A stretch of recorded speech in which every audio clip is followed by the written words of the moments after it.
Sit up, for God's sake. What? You're ruining my open, Mr. Goodman. I didn't know you were starting. You didn't say anything. All right, so let's pretend there's the pause. You ready? All right. Are you ready? I'm ready now. Okay.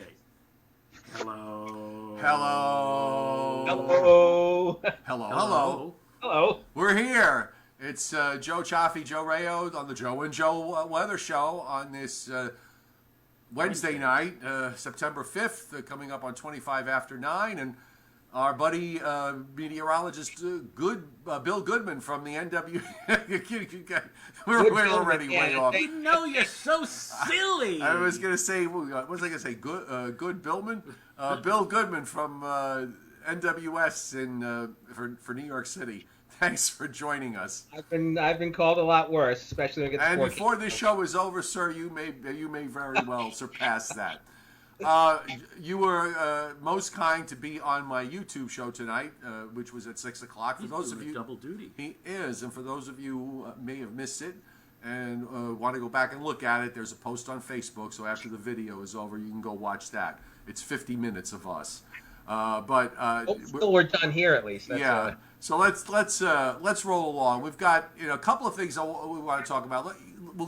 We've got less time for this one, so we'll get Florence done, and then we'll move on to the short range weather because we have all these wonderful changes that we're going to have.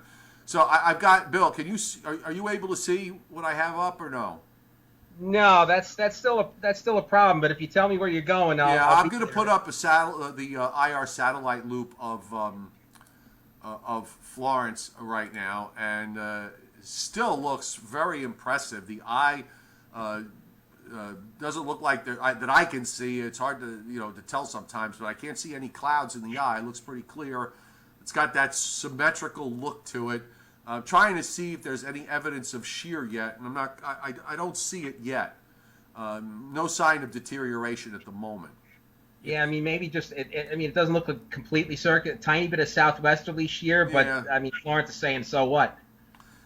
Might even actually be helping right now. We were talking last night about how, as the storm progresses on that northwest trajectory, that eventually in the next day or two it would encounter kind of an upper level, a trough, which might actually help to shear it a little bit and have it lose a little bit of strength. But right there was, if you were looking for a classic photograph of a classic major hurricane, it certainly is every bit of that, especially with the outflow boundary and that very well-defined eye. And I just brought up a wider shot here so you can kind of get a perspective of just, how far away it is. You just did a commercial for batteries, too. Oh, I did. On the lower right, on the lower left, you can see those are the Leeward Islands, and this is passing obviously well north of them. It's still, I don't even think, it hasn't even made 50 degrees west yet. By the way, someone messaged me, Bill, that this is the furthest east and north for a Category 4 hurricane in Atlantic record. Is that possible? Or maybe it was the tropical Atlantic. I'm not sure what the comparison, what the actual comparison was. I wouldn't be surprised. Like we were saying earlier, so much for those below normal sea surface temperatures out in the main development region. I guess that didn't work out. Well, no, and you know what? They may have been a below normal, but or even they weren't that far below normal, and they got kind of normalized in the last few weeks, and. It's not going to stop tropical storm development because the threshold of water temperatures was certainly above 26 Celsius. So that wasn't going to stop tropical storm development. Maybe it was going to slow it down, but in this case, neither one seemed to matter. It seems like the track, just looking at the movement here, Joe, it looks like it's more like on a north-northwest trajectory, at least in the last few frames of the loop. Well, it could be. I mean, sometimes you get those wobbles when they're this, when they're this strong. We'll see if that gets confirmed. But this was, one of the arguments I was making, Bill, the other day was that if it got too strong, too far east, that it might respond to some of the flow at the higher levels of the atmosphere and maybe get pulled further north. None of the track, only one of the hurricane track models, and I have the new one, by the way, from NHC. They're all just about all of them now get this at least west of 60, and a bunch of them have it almost to 70 by 120 hours. Yeah, well, I guess you got something to worry about next week there. Well, I mean, it's kind of hard to fight. It's been, this hurricane season, it's been a good idea to just sort of follow where the cluster of the models has been and just kind of go with the midpoint. I mean, that seems to be working in the Pacific pretty well, and it worked well with Hurricane Lane in Hawaii. We'll see how we only had a handful of examples here, but we'll see how it works with this storm. And by the way, the hurricane track models bend it back westward for a little while, and then west northwest, and then kind of keep it mostly west northwest right through the weekend. Yeah, well, if that trough that's supposed to pass by to the north doesn't pick it up, that sort of makes sense. I could see it maybe just going briefly. Joe Ray, you mentioned it going northwest right now. I guess that could happen again for a short while, and then when it doesn't feel the influence of that trough passing to the north, probably going to go back on west northwest track, and that's where we have to really start paying attention. I got the latest track, the intensity guidance, which I guess lately has left it much to be desired in terms of its performance. But you've got, most of them keep it basically a Category 3 storm right through the period. But there are actually some, and not just one or two, but a little bit more than that, that weaken it to a Cat 2. And just sort of leave it in the Cat 1, Cat 2 range through the forecast period, which goes out to about 120 hours. If it experiences shear from that upper low to the west, I suppose that's within realm of possibility. That happened with Isabel back at 2003. Right. That was a Category 5, and that thing it looked like When I saw it, I thought, oh boy, this is going to be the year where we get hit up this way, and we had that upper high move out and steer it into the mid-Atlantic. But yeah, it looked pretty good, and then as it got closer, it got sheared and went down to Category 2 status, increased quite a bit in size, but never regained that intensity that it had. That ultimately didn't that not ultimately go into North Carolina, as I remember? Yeah, I think so, and then went right up through the mid-Atlantic, caused a lot of trouble. Chesapeake Bay, D.C. area. I think even on its way up into, I think it might have still been a tropical storm moving into Canada, if I'm not mistaken. Right. I also have the ensembles on the screen now, and these are the 18Z ensembles. And by the way, folks, any maps that you see here are really for illustration purposes only. Just get used to that, because if it winds up being a threat down the road, which we don't know that it is, but if it does, you don't want to use these maps to make decisions with. You go to the Hurricane Center, nhc.noaa.gov, or you go to your local National Weather Service office, be it the Mount Holly office or the New York City office in Upton on Long Island, and you can access that by going to weather.gov. The 18Z ensembles, I looked at the 12.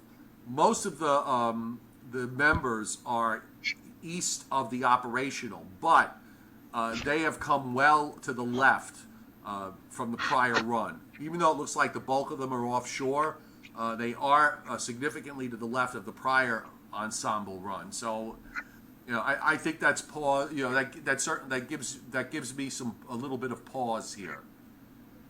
Yeah, it does. Well, one thing I worry about, especially with the GFS, is that the ensembles, those models are run at a lower resolution, and so they don't capture as much detail as the operational, and so they're probably not going to forecast the strength of, say, the upper high that's going to be to the north and so on. So when I look at those tracks, I tend to focus more on the ones that keep more of a west northwest bearing, and that's and that in 5 days that's where it starts to get to Bermuda, and we're still moving west northwest to northwest. And it looks like at the very beginning of next week, at least, Bill, that the National Weather Service Forecast Office is up and down the East Coast, maybe as far south as Jacksonville and as far north as Cape Cod, or maybe even down East Maine, will start having to consider putting up high surf advisories or rough sea advisories or something to account for the swells that are going to be generated by this storm as it comes closer to the Atlantic seaboard. Yeah, that's true. That would happen probably. That could start this weekend. I think even with the cold front that comes through during the next couple of days is probably going to be a good easterly flow I behind. have the GFS up, so I'm showing that now with the front coming through tomorrow.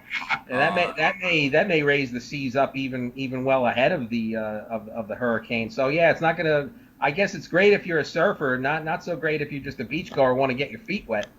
Or if you're a fisherman, because when the wind is from the east, the fish are the least. Really? Yeah, that's a saying. Oh, okay. It was a saying invented by somebody I know who doesn't catch fish all the time. So if he didn't, I mean, when he catches, he catches well. But I didn't invent that one. no, I've actually heard a few of the Long Island fishermen mention that fact, and I have to admit that I've been out there at times when the wind has been from the east, and it seems like the activity's a bit less for whatever reason. But here comes the system. We get this cold front, Bill, for tomorrow, and I have the GFS up, the 18Z GFS. So we get this cold front that comes through for tomorrow. I'm just going to back it up here and show it. Maybe we get some scattered severe cells with that. Do I still have you there, Joe? Yeah, I got you. I know. I was saying I have the 18Z GFS up, and I got it to where the cold front is coming through for tomorrow. Maybe a couple of severe cells with that. Yeah, it looks like late day tomorrow, maybe into the early evening. Yeah, I think anywhere from western Connecticut or down into the metro area, and then maybe down all the way down to the Philadelphia metro area. Got to watch out late day, early evening. Gets pretty unstable with that combination of heat and humidity that we're going to have tomorrow. Yeah, the atmosphere will get very unstable ahead of that front. Well, certainly the cold front is coming through. If you want to see a thunderstorm, the cold front is arriving just at the right time of the day, diurnally speaking, late afternoon, early evening. And I know that the Storm Prediction Center has put much of the Northeast in a marginally severe possibility for tomorrow, so it wouldn't be out of the question for us to see some. In fact, I'll tell you what, as I've been saying all summer long, this is not a knock against the guys at the Storm Prediction Center in Norman, Oklahoma, but they always seem to be catching up or playing catching up. So it would not be at all surprising if tomorrow part of the Northeast is actually under slight risk of severe weather. They sometimes move up one category, and tomorrow it could very well be, I think, part of the Northeast could very well be more slight than marginal in terms of a risk for severe weather tomorrow. And again, it's coming just at the right time of the day, the mid to late afternoon, early evening hours. So we'll just play it by ear and see what happens. Yeah, from some of the model data I was looking at earlier, it looked like maybe that would be from the city north and west. That's where the greatest instability is going to be. Probably even the best shear. We're sort of on the edge of some westerlies, and they seem to have more of an influence farther north. So we're sort of on the edge of that. Farther south you go, it might be more what we call pulse type storms, or individual cells might be more of a problem. And maybe up this way, a little bit more of a somewhat organized line. The front goes by and it stalls.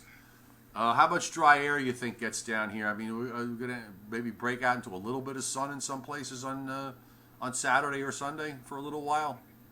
I hope so. I'd be happy if the dew point dropped to 70, Joe. Yeah. The GFS the last couple of days was trying to show dew points in the 20s in the Hudson Valley. I don't know where it got that from. I don't know either. I bet you a lot of people would be willing to drive up just to experience that for such. Yeah, I wouldn't disagree. Now, the front backs up as a warm front. The high goes offshore. We get into an east-southeast flow. Looks like most of the showers go to our west. Some of that's the remnants of Gordon. And then come Monday, you start to see what represents Florence coming into the picture on the GFS. And, on this particular run series, it looked pretty much like the European did today. Gets it very close.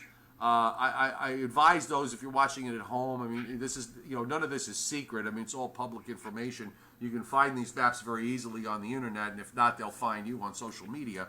But the point is that you can't use this at all it's not really useful here. We use it, use it as a forecast tool to kind of get them an idea of, what the model thinks it sees, but there's nothing that says that this is going to happen, right? I mean, I tell people when you're looking at this now. What is this now? This is for next. This is a week from today. A week from today, late Wednesday night, early Thursday morning.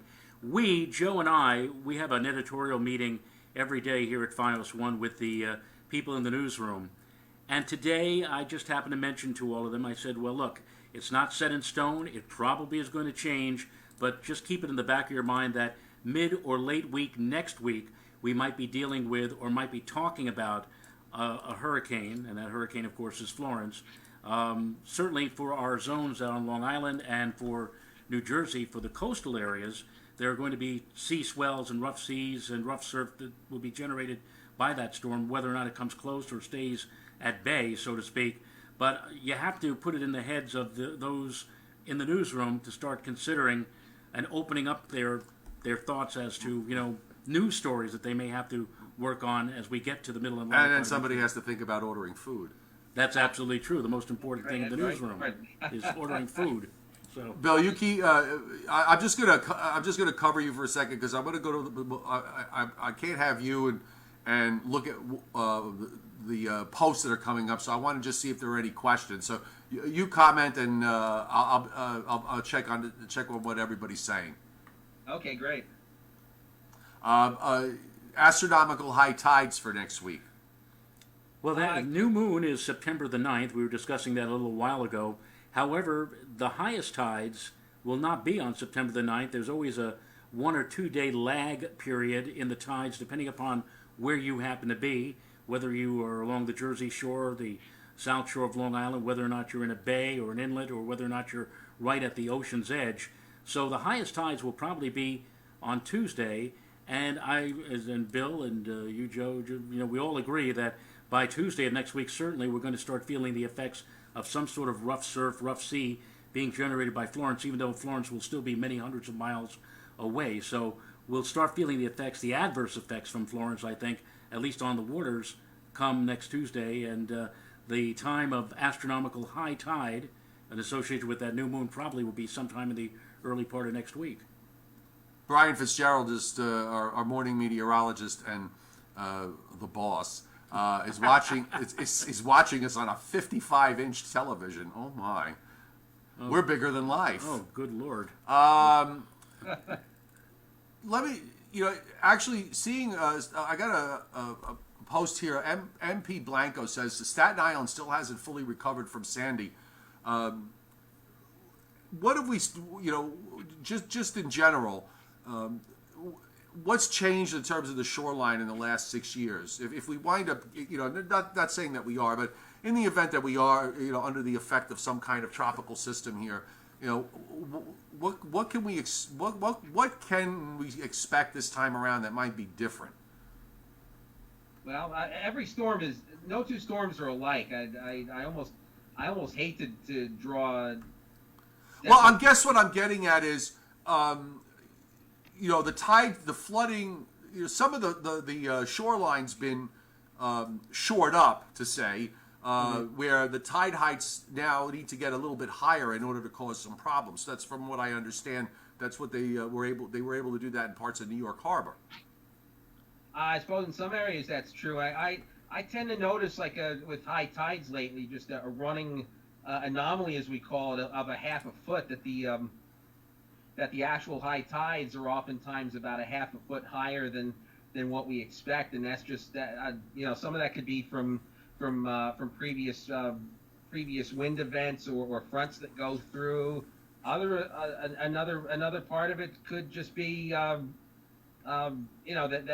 we don't have a definitive reason for that. So it's possible that if we do get an impact from this storm, even an indirect one, that there's probably going to be some coastal flooding to deal with.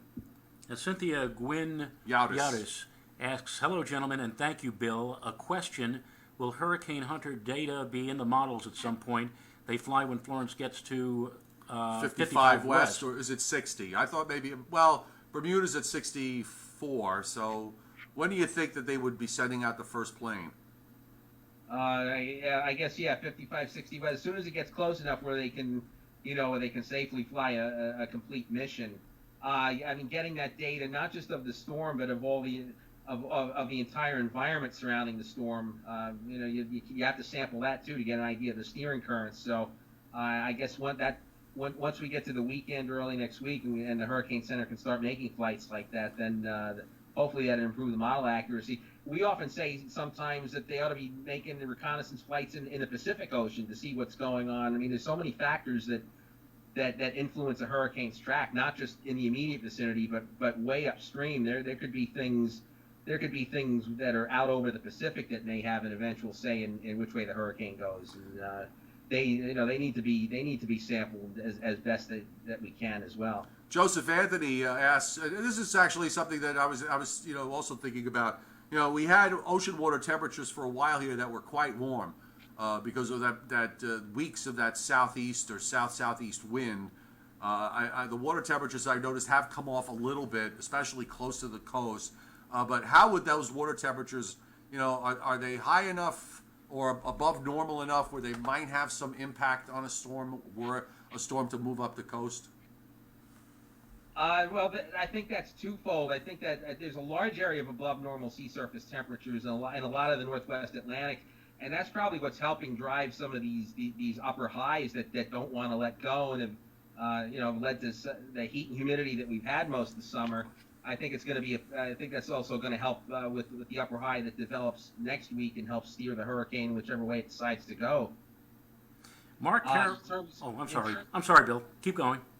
In terms of the actual sea surface temperatures, it's not a very deep layer of warm water like you'd see in the tropical Atlantic or the Gulf of Mexico. So it wouldn't take. I wouldn't be surprised if this cold front going through next week really drops. Upwells it down. Yeah, I was thinking the same thing. Yeah, Mark Carroll asks, what is the maximum hurricane category possible for New Jersey and Long Island? And I once asked that question to, and this goes back a long time, this goes back into the 80s, 1980s, to the former director of the National Hurricane Center, Dr. Neil Frank.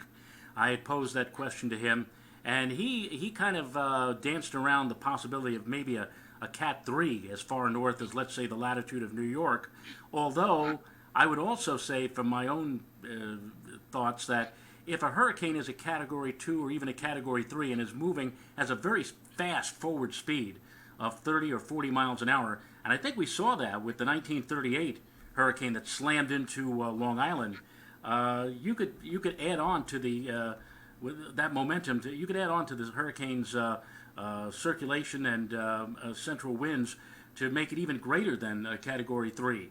So, and we saw that with Wilma a few years ago, didn't we? Yes. In Florida. So, if you had the perfect storm, so to speak, and if you had a storm racing along at a very rapid pace, or rapid speed, and it was a Category 2 or Category 3, it probably could do quite a bit of damage, maybe along the lines of a Cat 4 if it were moving just to the right. But this does not look like the case for this storm, at least from what we were looking at today, Joe. Both the GFS, which was curving the storm away at the last minute away from us, and especially the European. The European model was bringing it up to like Cape May and then actually slowing the darn thing down for a day or two to almost nothing in terms of speed. Right. So that's certainly not one of these scenarios where you're going to get the storm rapidly racing. Well, and that's all part of this equation that we have yet to figure out. We don't even know that it's going to get up here yet. We're still just looking, at what models are doing and where we're seeing all these sorts of different ideas in terms of what the structure of the upper air is. So to answer Matt Schilling's question about at what point do you start taking it seriously, I would say, once it gets west of 60 west, if it gets west of 60 west and it's still around 30 north or a little bit south of 30 north, I think my eyebrows will be raised and my antenna will go up a little bit. When it starts getting west of 65 and it looks like we're going to carry momentum to get it inside of 70, then I may start to get a little more concerned. But right now, we're just kind of looking at the broad picture here. Nothing is set, and therefore I know a number of you were asking, by the way, specific forecasts for specific days next week. No. We don't know. No. Just like if you would ask us now about a week from today, we really can't answer that question. Let me just remind everybody, those of you who were watching us last week, a week ago, when we were watching Florence and watching the models taking it off of Africa and moving it through the Atlantic Ocean, many of the models were spinning this thing up through the central Atlantic on up toward Greenland. Right. Whatever happened to that concept? That's gone now. And maybe a week from now, we'll be talking about, hey, remember last week when we were thinking that the thing was going to sideswipe the eastern seaboard, instead it went right into, Florida, or where it was some odd equation. You really can't tell. It's much too early in the game to start worrying about something a week or even 8 or 9 days from now. Bill, some final thoughts because we're running out of time. Anything you want to add? I will just keep watching this. I hope what I saw in the models this afternoon is wrong. We don't need the trouble up here, but I don't know if the trouble doesn't come up here, it might end up going someplace else, maybe the Carolinas. I think part of the problem is that what the models show in the big picture a week from now sometimes ends up getting here a day later. That could have a big influence. We're seeing models track this up toward the Mid-Atlantic. Right. That might help steer it, keep it on a more of a course toward the Carolinas. Too early to say. Yeah, I agree. Nothing at this point. Nothing from the scope of either staying offshore or getting very close to land, or even maybe making a landfall at some place. I think the door is wide open until we can figure out, what's the upper high going to look like.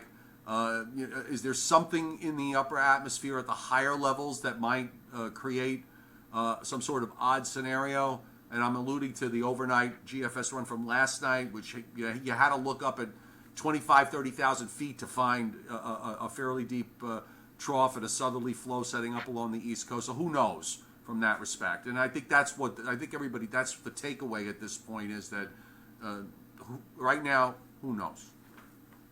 Right? That's it. Is that fair enough? Fair enough. I think once we get to the weekend, we'll have a better handle on all this. Hey, listen, if we knew, we wouldn't have to have a show, right? All right, listen. Thanks a lot for being here twice today. I asked you need you know what? Get an agent. You know what you need now, because you've been on here enough, and I know you're enjoying this. Okay, so what you need now is people. You need to have people. Okay, my people call your people. That kind of those kind of people. You understand where I'm going with this? And then we have to start doing things like lunch on other coastlines.